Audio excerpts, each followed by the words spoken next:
This is the Fox 5 News Block. Breaking news following a phone call that lasted for over an hour. Presidents Trump and Putin agree on a limited ceasefire against energy and infrastructure targets in the Russia-Ukraine war. And Israel sends airstrikes across Gaza, killing more than 400 people and imploding their ceasefire with Hamas.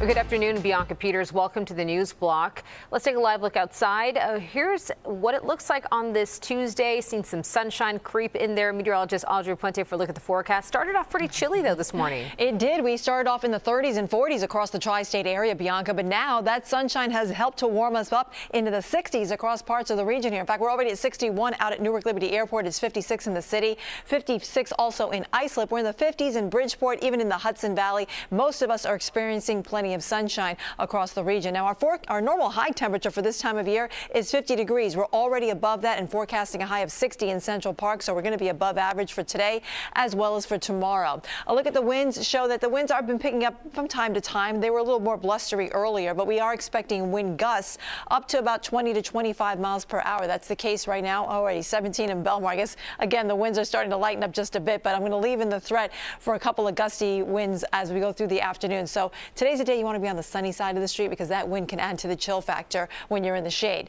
Now, I know across the east end of Long Island, you're seeing more in the way of cloud cover here. Those pesky clouds will be moving eastward shortly, and you'll break into full sunshine. But for the rest of us, it's plenty of blue skies out there, and we're going to stay that way until the sun sets tonight. High pressure is keeping things quiet here in the northeast, and we're looking at temperatures, again, that will be above average for this time of year. I'll let you know how long this milder trend will last coming up. Bianca? All right, Audrey, thanks so much.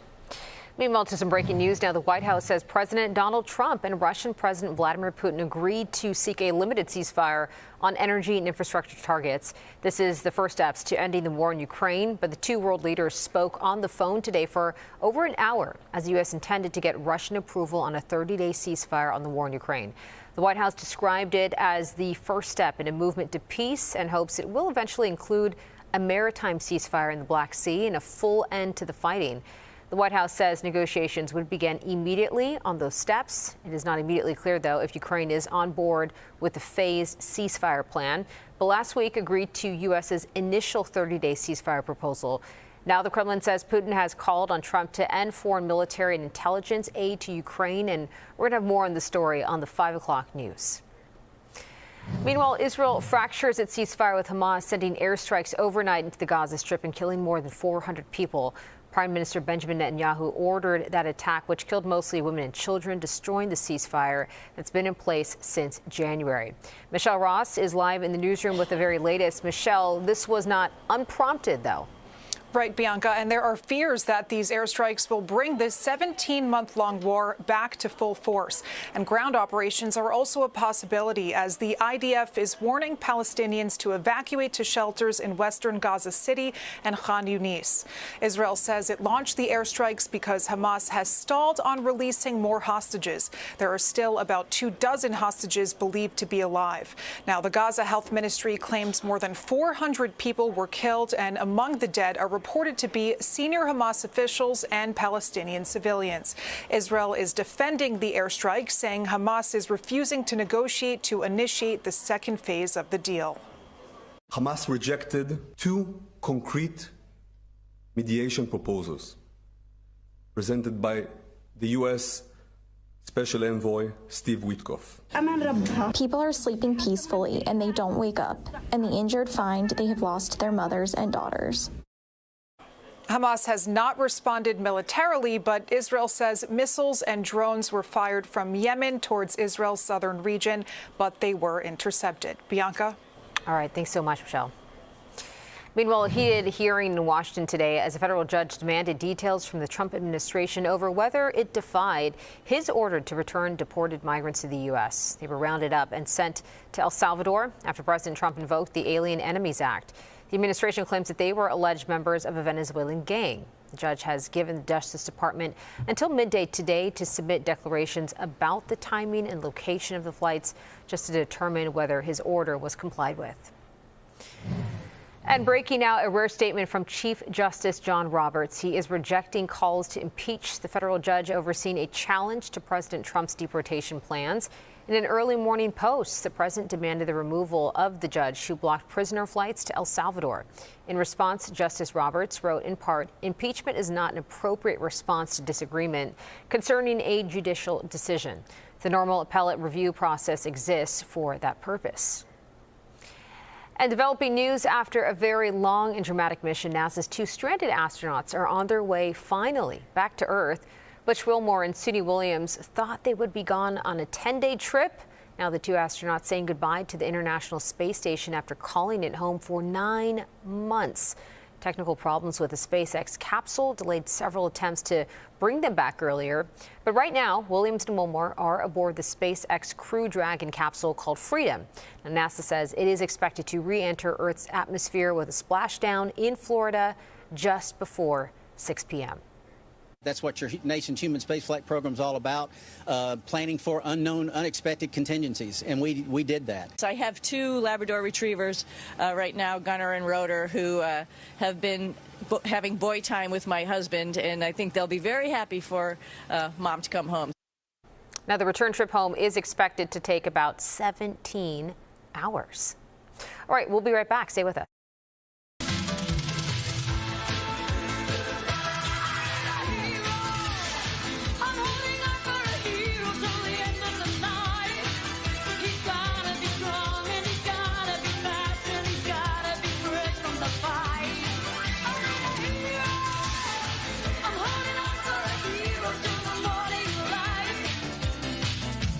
Master anything with the fastest wireless speeds from Spectrum.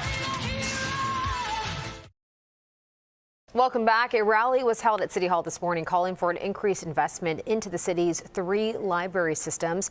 After overcoming historic budget reductions last year, the 3 library systems were spared from city cuts for the fiscal year 2026 budget. The heads of the New York, Brooklyn, and Queens library systems argue with rising operational capital costs, libraries need additional support. They're also calling for more resources to ensure that all New Yorkers have the tools and opportunities they need to thrive. Without additional funding, something has to give.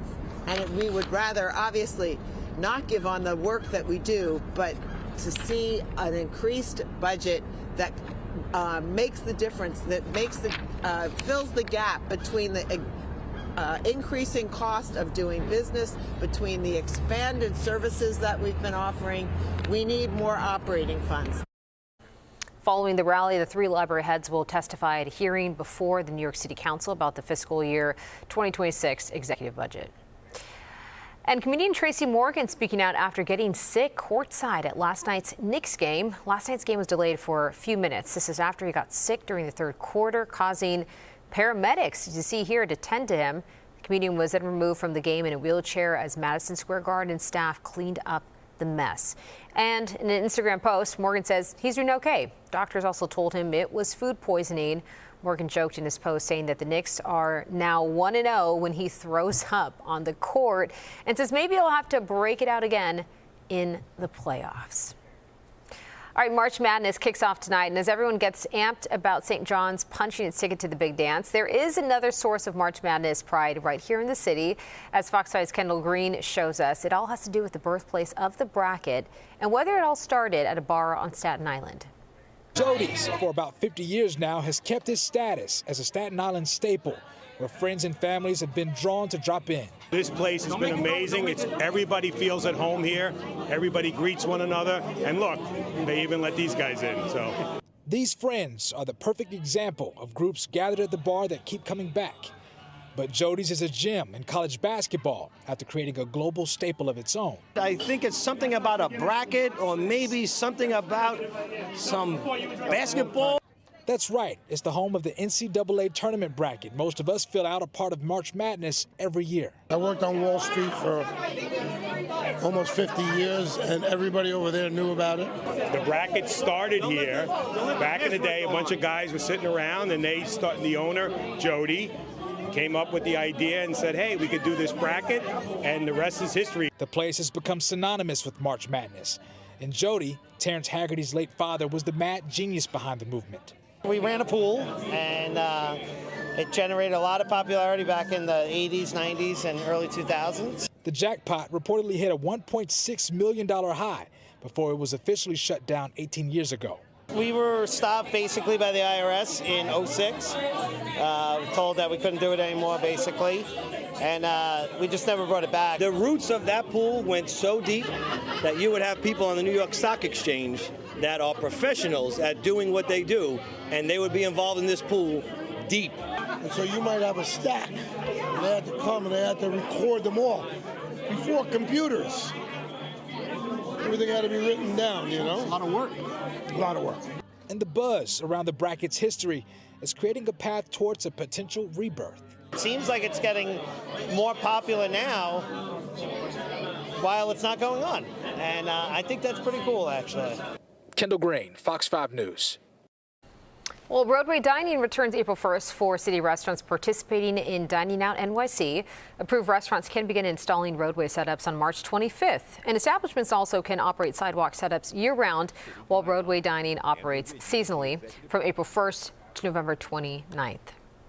All right, let's take a live look outside right now on this Tuesday, experiencing some of those warmer temperatures as we're inching closer to spring. Audrey Puente here for a closer look. Yeah, we're getting there. It's only 2 days away, Bianca. The season officially begins on Thursday, but it definitely feels like it right now. We have high pressure keeping things pretty sunny and quiet here across the Northeast. Out towards the east end, you do have some cloud cover. That will be exiting to the east shortly. We have high pressure keeping things quiet for us today and tomorrow. We're expecting a nice weather pattern for the next couple of days. Our next weather focus will be on this system that'll be making its way across the nation. On the back side of it, there's very cold air coming in, and that's going to result in blizzard conditions, believe it or not, in places like Nebraska and over towards Kansas as we go into tomorrow. But for us, we're on the warmer side of things here. Temperatures have been soaring through the 70s across the midsection of the nation. It's all the way up towards the Great Lakes, where Chicago's at the mid-60s right now. Washington, D.C. is at 66, and we're going to stay in this nice warm air mass at least for another day before that cold front starts to push into the region. That front will bring us our own chance of rain, and it will cool us down just a little bit, but not quite as cold as they're experiencing out to the west of us. 60 is our forecast high for today. We'll have plenty of sunshine, which will warm things up all across the region. And tonight it'll be quiet, comfortable too. Temperatures will be in the 40s in the city, will be in the 30s off to the north and west, but these are reasonable for this time of year. And tomorrow we'll close out the winter season with another sun-filled day and a high of 61 degrees. Spring officially begins on Thursday morning. We'll end the day with 58, and then on Thursday night, that's when the front pushes in. It will bring us the threat of rain, and then by Friday morning we could see a little bit of a snowy mix north and west of the city. We cool down to 48, but the weekend looks good so far. Bianca, over to you. All right, Audrey, thanks so much. Well, that's your news block for now. Bianca Peters, thanks for joining us. Tune in to the 5 o'clock news on Fox 5 and right here on Fox Local for all the day's news as it develops. We'll see you back here tomorrow.